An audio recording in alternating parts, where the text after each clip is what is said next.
You're on vacation in a small village in France, but don't speak a word of French. Imagine if you could download a program into your brain and converse with locals.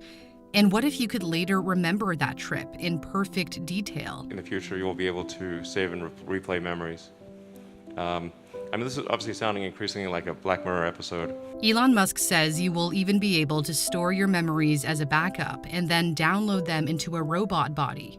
It sounds like science fiction, but Neuralink believes it could make that happen one day with this chip.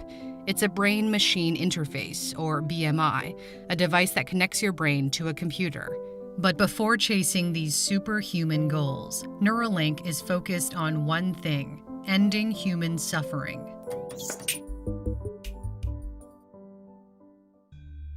All of our senses, sight, hearing, touch, smell, taste, are electrical signals sent by neurons to our brain.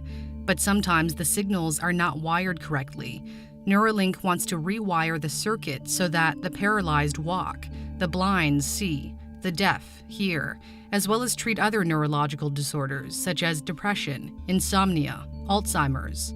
The battery lasts a full day and can be charged inductively as you sleep, possibly by wearing a nightcap, according to Musk, although it may not look exactly like this one. The prototype is different than 2019's. That one required an external earpiece, whereas the latest version involves just the chip sitting in the skull. It's kind of like a Fitbit in your skull with tiny wires.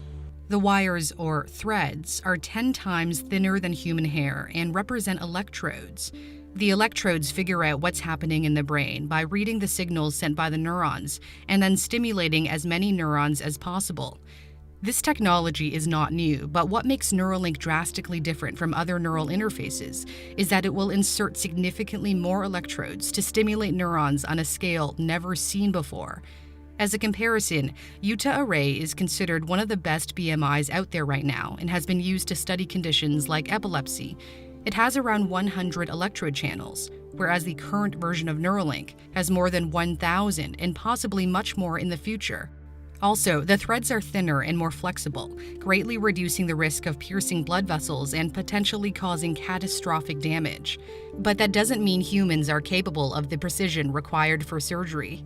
At the eventual cost of a few $1,000s to the patient, this robot could one day do the entire operation in under an hour, leaving the chip relatively concealed. All you can see afterwards is that there's a tiny scar, and if it's under your hair, you can't see it at all. In fact, I could have a Neuralink right now, and you wouldn't know. Maybe I do. That's unlikely since human trials haven't begun, but they have done tests on animals. So what we have in pen number 1 is Joyce. Joyce demonstrates what a normal pig is like without Neuralink. So here's Dorothy. Dorothy used to have the device, but no longer, and she appears to act just like Joyce. Gertrude, are you serious? Then there's Gertrude, the one who's had an implant for 2 months. It took her a while to get with the program. Oh, the beauty of live demos. Gertrude, thanks for coming out. The beeps are signals from the area of her brain linked to her snout, so when she ate or sniffed the straw, the activity showed up on the graph. The implant has also helped the team predict the limb movements of a pig on a treadmill with what they describe as a high degree of accuracy, but it still remains to be seen how people respond to it.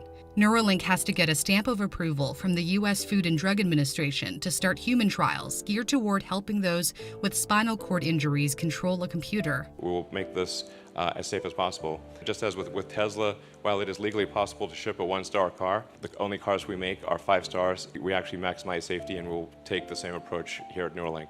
But there are some signs of chaos at the young company. Former employees told Stat, an American health-oriented news website, that rushed timelines were often clashing with science's slow pace. Musk said last year he hoped the trials could begin by the end of 2020, which seems highly unlikely. And then there are the privacy issues that scientists have been urging governments to address, including what data should be collected and how it will be kept safe. So it will likely be a long time before this becomes a reality. But Neuralink has plans to expand rapidly.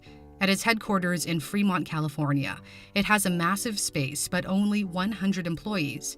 In a few years, it expects to grow to 10,000, which would be more than the number of staff currently at SpaceX.